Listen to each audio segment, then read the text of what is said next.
people who elected not to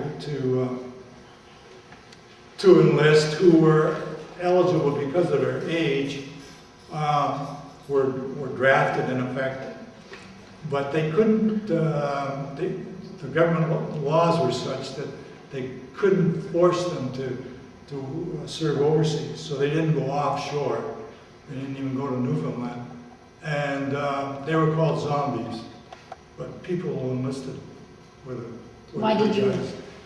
Why did I enlist? Well, as I said earlier, I was 12 years old when the war started, so I was pretty thoroughly indoctrinated into wartime experiences by the newsreels that I saw at the movies and from the newspapers.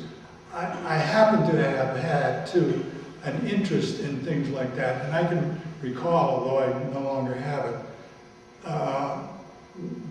before the Second World War started, Italy invaded that part of Africa that's now called Somalia and Ethiopia. And I kept a scrapbook of that Italian war. I was interested in wars.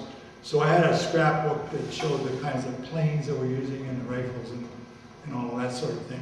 So when the Second World War broke out, I was glued to the radio every day and knew when the invasion of Norway took place and when Poland was invaded and all that stuff. And I kept right up to date. And in terms of your enlistment, what was the year that you ended up enlisting? Was it right when you turned 18? No, it was before I was 18. I was 17. It was 1944. Did you have to get parental permission in that situation? Yeah, I was, must confess, rather an independent youth, and maybe even wayward. And my parents weren't able to exert a whole heck of a lot of control over me at times. So I did things like buying a motorcycle when I was 15 and still in high school, without a license or without insurance, and they didn't object. Then I had a Model 8 Ford car when I was 16. And so when I wanted to enlist, a friend of mine who was 15 at the time and joined the Navy, he was actually 16 by the time that they let him in, had acquired a source of baptismal certificates at the church that he went to, and he produced his own baptismal certificate. My family didn't want me doing that, so my mother took me to City Hall and swore out an affidavit before Commissioner Wolf and said this was mine. At that time, I didn't have a birth certificate. I'd never seen a birth certificate, and of course, didn't have a passport. So she swore out this oath. That's how I got in. In the case of soldiers in the Army, there are only a certain number of them, at least with the type of warfare that we had in World War II, who are actually involved in the hostilities. A lot of the people were either mechanical engineers or structural engineers, people who worked on building bridges, or they were cooks, or they were this or that. So the chances of you getting into action were only going to involve people who were in the infantry, or maybe even the artillery. On the other hand, in the Navy, everybody who was on a ship at sea, even in peacetime, is involved, and your life is at risk.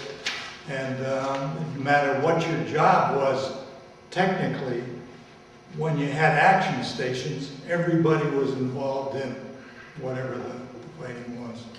Not just a particular group of people like you had in there. So basically, that and the fact that I learned to sail when I was about 14, and I liked being on the water. They were good. I had no problems with them. I was sort of an undisciplined person, but as an individual growing up as a teenager, but I acquired very quickly the knack of living in a disciplined environment. And I knew that what the officers were doing was what we had to do, so I really had no problems with them and thought most of them were very nice guys. Well, that scenario involved, once again, the fact that people have been in the service for quite some time. not only me, but a lot of others were anxious to get out and resume their normal lives. Mhm. And when the war in Europe ended, some of them were a little disappointed to hear that they were going to have to continue fighting the war in the Pacific. And so there wasn't a mutiny, but it was something close to that. There was a lot of dissension on the ship, and they ended up taking a vote, which was a very unusual but very diplomatic thing to do. And so the people who stayed, like myself, were people who did it by volunteering to stay, and others were allowed to leave and go to. They weren't discharged, but they were assigned to other areas.